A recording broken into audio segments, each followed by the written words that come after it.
தைரியமாக கைலாசவரை சென்று சிவபெருமானை போற்றி பணிந்து நின்றார்கள். இதை பார்த்த சிவபெருமான் லட்சுமி வரவழைத்தார். லட்சுமி, இடை சாக்கலமாக கைலாசவுக்கு வந்திருக்கிறாயே, சரி, காரணம் என்னவோ?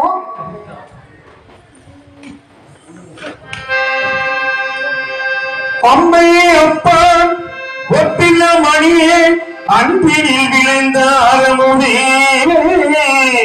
பொய்மையை பொறுக்கி பொழுதனை சுருக்கி பொழுத்தனை புலையனக்கு செம்மையாய சிவபெருமான் அளித்த செல்வமே சிவபெருமானே, இன்மையை நான் உன்னை தொடர்ந்து சிக்கன பிடித்தேன் என்று எழுந்து அருள்வது இனியே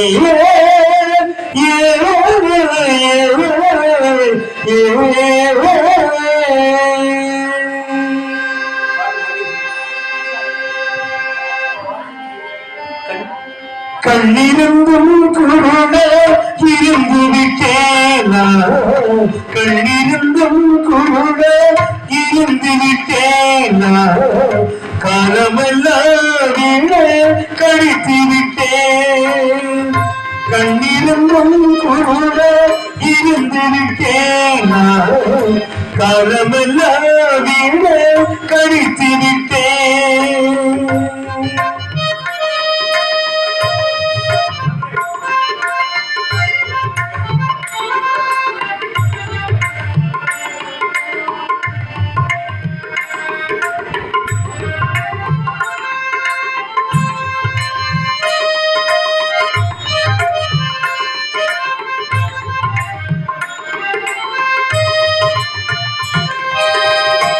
பொருள் சதம் என்று பூமியிலே அலைந்து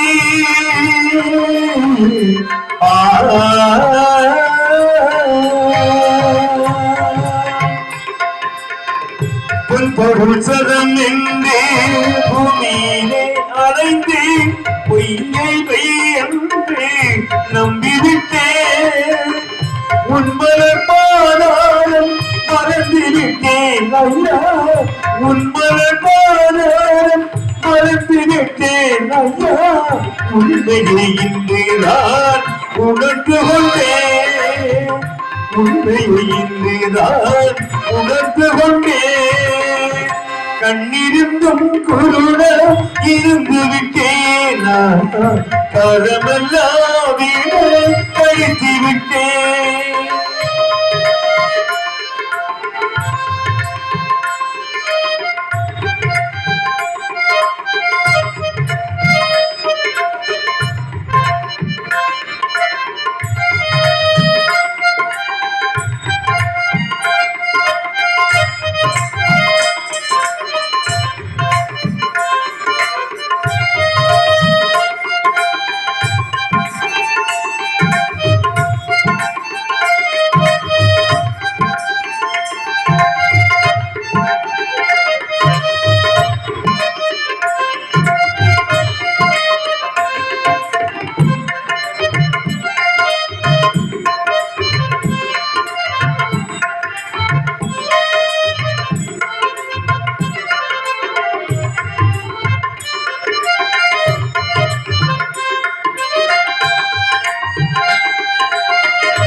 பந்தம் என்றும் துன்ப இன்பம் என்றும் மந்தம் மதியாகவே மதித்திருந்தே, சொந்த பந்தம் என்றும் துன்ப இன்பம் என்றும் மந்தம் மதியாகவே மதித்திருந்தே, வந்தது தெரிந்தாலும் வருவது தெரியாது, வந்தது தெரிந்தாலும் வருவது தெரியாது என்பதை இன்றுதான் புரிந்து கொண்டேன், என்பதை இன்றுதான் புரிந்து கொண்டேன், கண்ணிருந்தும் குருட இருந்து விட்டேனா, காலமெல்லாம் கழித்து விட்டேன், கண்ணிருந்தும் குருட இருந்து விட்டேனா, காலமெல்லாம் கழித்து விட்டேன். இறைவா இறைவா இறைவா. இப்படியாகவே போற்றி வேங்கையிடம் கைலாசமலைக்கு சென்று கைலாசமலை சிவபெருமானை போற்றி பணிந்து நின்றார்கள். பார்த்த சிவபெருமான் லட்சுமி வரவழைத்தார். லட்சுமி கைலாசமலைக்காய காரணம் என்னவோ? என்னை ஒருவர் கொலை செய்து விட்டார் சுவாமி. உன்னை கொலை செய்தது யாரோ? இதோ நிற்கிறாரே வேலவர், இவர்தான் என்னை கொலை செய்து விட்டார். இவர் எப்படி உன்னை கொலை செய்தார்? காரணம் என்ன? என் நகைக்காக ஆசைப்பட்டு என்னை கொலை செய்து விட்டார். அப்படியா? அப்ப உன்னுடைய பின்னாடி ஒரு ஆள் இருக்கிறாரே, அவர் யாரோ? அவங்க எங்க அண்ணன். அவர் எப்படி இறந்தார்? நான் இறந்தவுடனே என் அண்ணனும் இறந்து விட்டார். அப்படியா? ஆமா. லட்சுமி, என்ன? அதாவது நீ இடைச்சாக்காரமாக கைலாசமலைக்கு வந்திருக்கிறார். உனக்கு மரப்பிறவி இருக்கிறது. மரப்பிறவி இருக்கிறதா? ஆமா. அதாவது இதே மாதிரி நீசர்கள் உலகத்தில் நிறைய பேர் இருக்கின்றார்கள். நீ நீசர்களை அடைக்க மறுபடியும் நீலியாகவே பிறவி எடுக்க போகிறாய். ஆமா. உலகத்தை ஈர்க்கக்கூடிய அளவிற்கு இசைக்கியம்மையாக அவதாரம் எடுக்க போகிறாய். ஆமா. இதற்கு முன்வரைதான் லட்சுமி நம்மள மாதிரி மானிட பிறவி. மர பிறவியில்தான் தாயார் இசைக்கியமையாக மறு ஜென்மத்தை சிவபெருமான் அருள் குறித்தார். வரம் கொடுத்துதான் தாயார் இசைக்கியமை மறு பிறவியிலே இசைக்கியாகவே உருவாகினாள். இசைக்கியம்மா, அதற்கு உனக்கு என்ன வர வேண்டுமோ கேள், நான் தருகிறேன். சுவாமி, நாங்க ரெண்டு பேருமே அண்ணன் இருந்து இந்த பாவி என்னை கல்ல தூக்கி போட்டு கொண்டு விட்டான். ஆமா. இனி அடுத்த பிறவில் நானும் என்னுடைய அண்ணனுக்கு சேர்ந்து பிறந்து என்னை கல்ல தூக்கி போட்டு கொண்டானே பாவி. ஆமா.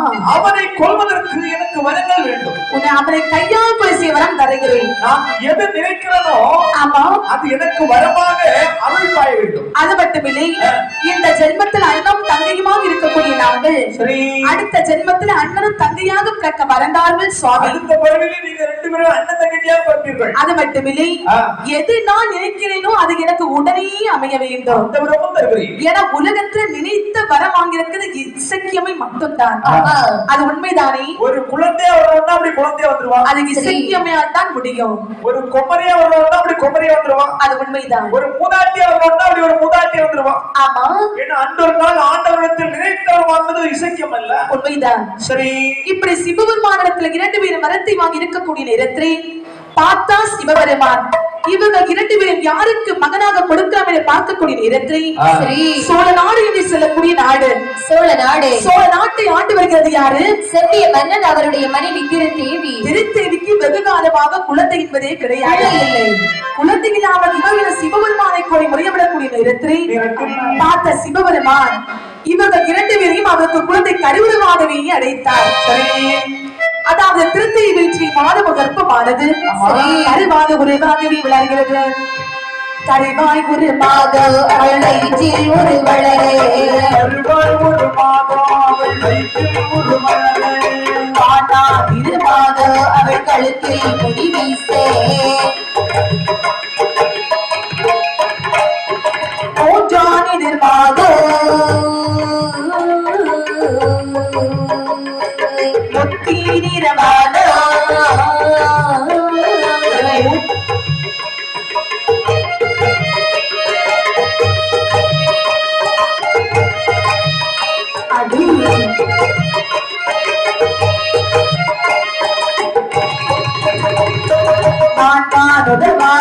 அவை நடந்தால் உடல் வெல்லும்,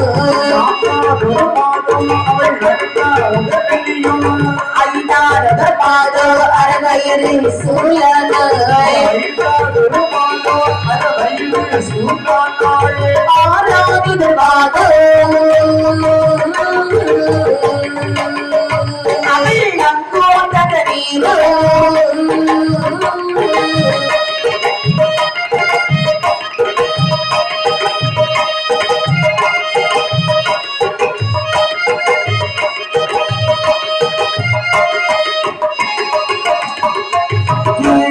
நங்கோதக எழுதிருக்க முடியாமல், எட்டானொரு பாதத்துக்கு முட்டாய் வருவதில்பார்,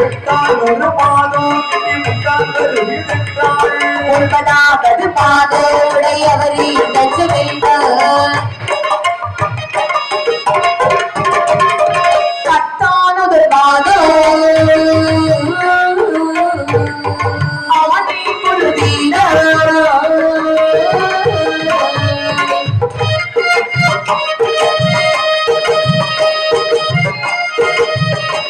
ஐயோ